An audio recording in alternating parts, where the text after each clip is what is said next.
Good morning, history students. This is Mr. Shepherd here. As you can see, I'm not able to join you this morning. I've had a few things come up that I need to take care of.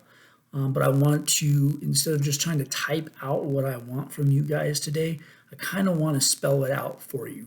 So if it looks like I'm a little bit distracted during this video, it's because I'm actually looking at the assignment in another screen while telling you what I expect of you from the assignment. This assignment is over the Spanish-American War. In 1898, Teddy Roosevelt's involvement in it, a little bit blown out of proportion about how important he was to it, but really built his ego, built him within the Republican Party to join with the then president, William McKinley, to run as his running mate as the vice president and eventual president in 1901 actually. So anyway, that's all going to be in there. We're going to talk about yellow journalism. There's going to be an article at the very end, a couple paragraphs that talk about how we came up with the term yellow journalism. But right now, if I'm distracted, that's because I'm looking at the assignment. And so the first part is you've got about 3 paragraphs that you're going to read about the Spanish-American War in 1898. Then you have 9 questions that go over that, and they go right in order of everything. So just it goes right in the order of the reading. What I want you to do is write the answers in the spaces provided underneath. I'll leave this document so you can edit it. What the best thing for you guys is to answer the questions in a different color. That way I see it easier and I see it better. Looking at some of the assignments you did out of the textbook last time, some of your answers were all kind of jumbled together. So the easier you make it for me to read, the better it will be, easier for me to grade it, and better mood that I'll be in. And you don't want to make a grumpy old man out of me, now do you?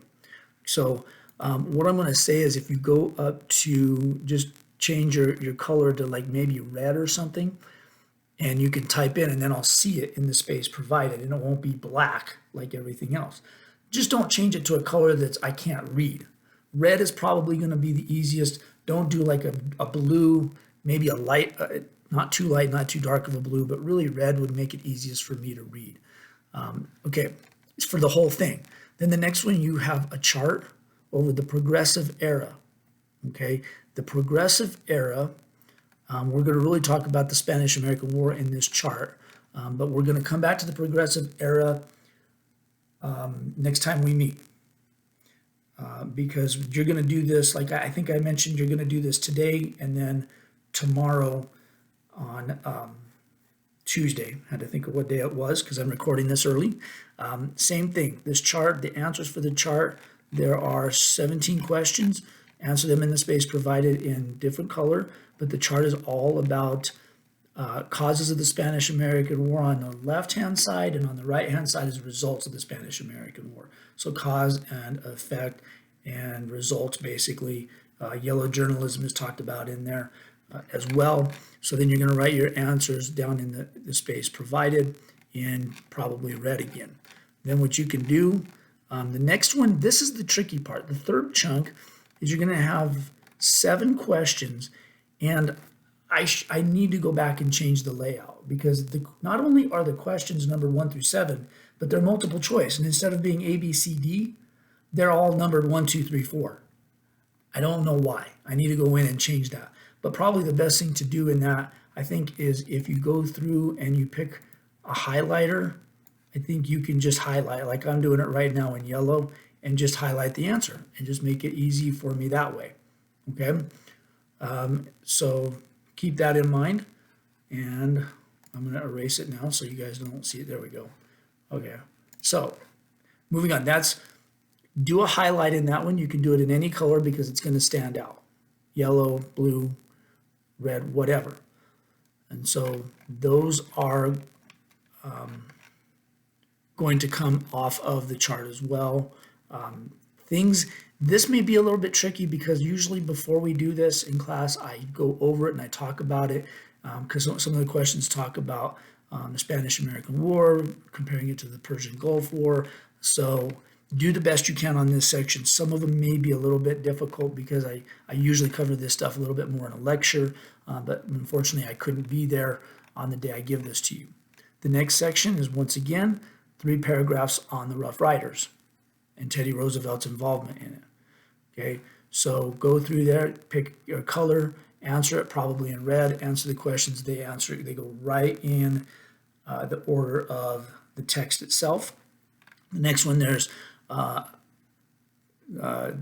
political cartoon or a poster basically about the Rough Riders and Teddy Roosevelt. 2 questions to answer about that. Answer it in the space provided. Once again, excuse me while I think I have to sneeze here. And then there is a political cartoon over yellow journalism. And why is this an image, an example of yellow journalism? Remember, yellow journalism, we go back to the Hip Hughes history. He even mentioned it's where you color the journal, you color the truth.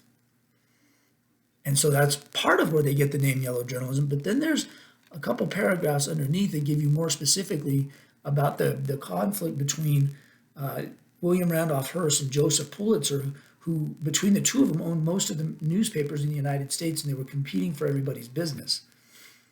And so there was a political cartoon of the day, or a cartoon figure of the day, named the Yellow Kid. And they each had their version of the Yellow Kid, and that's where it got its name.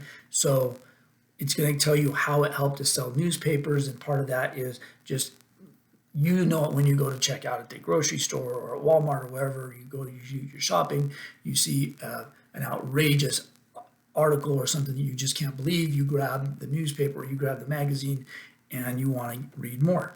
They made these outlandish claims.